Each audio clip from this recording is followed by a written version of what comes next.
गुरु प्यारी साध संगत जी, नमस्कार जी। आप सब कैसे हो?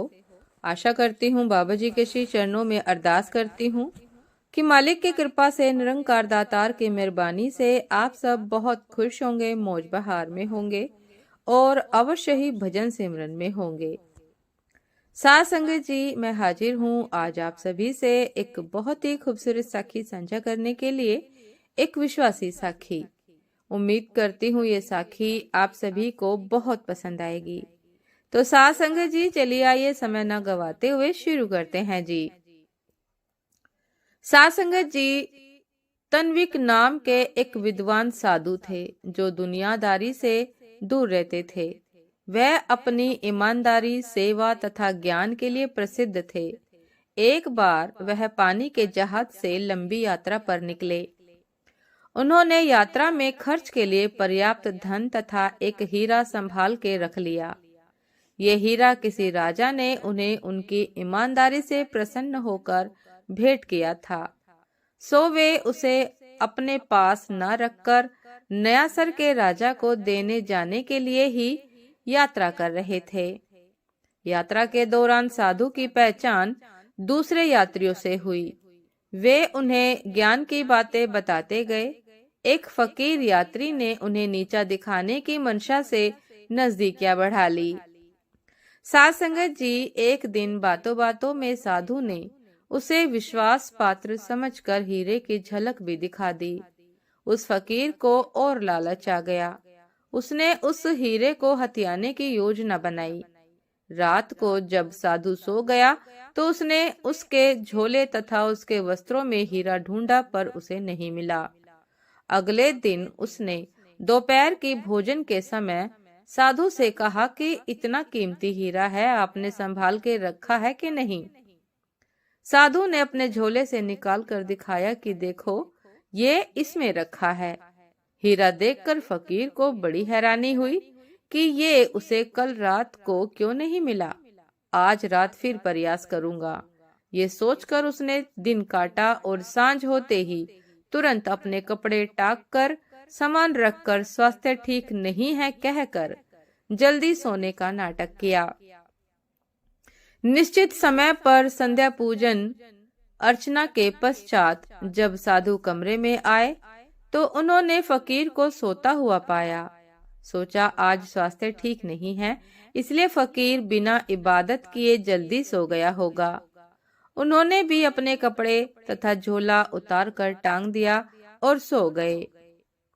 साध संगत जी, आधी रात को फकीर ने उठकर फिर साधु के कपड़े तथा झोला झाड़ झाड़ कर देखा। उसे हीरा फिर भी नहीं मिला।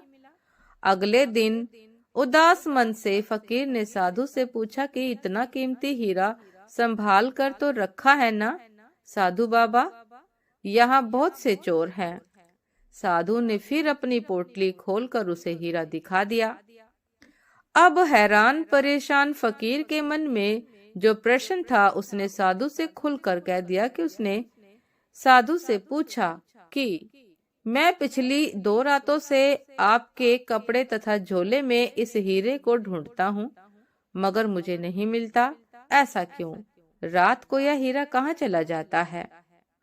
साधु ने बताया, मुझे पता है कि तुम कपटी हो। तुम्हारी नीयत इस हीरे पर खराब थी और तुम इसे हर रात अंधेरे में चोरी करने का प्रयास करते थे।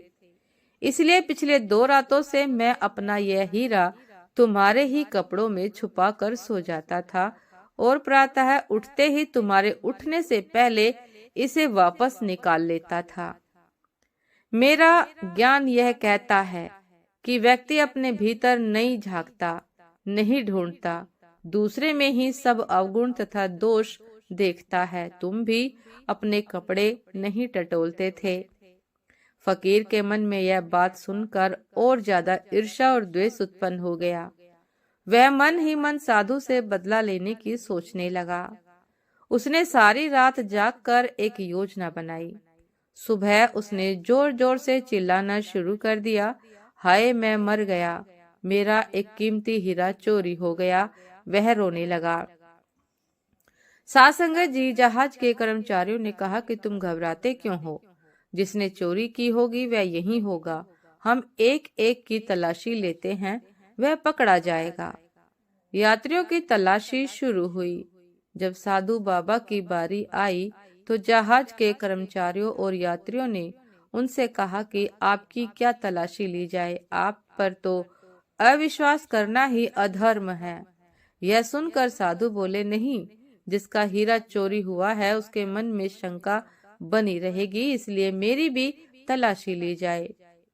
बाबा की तलाशी ली गई, उनके पास से कुछ भी नहीं मिला।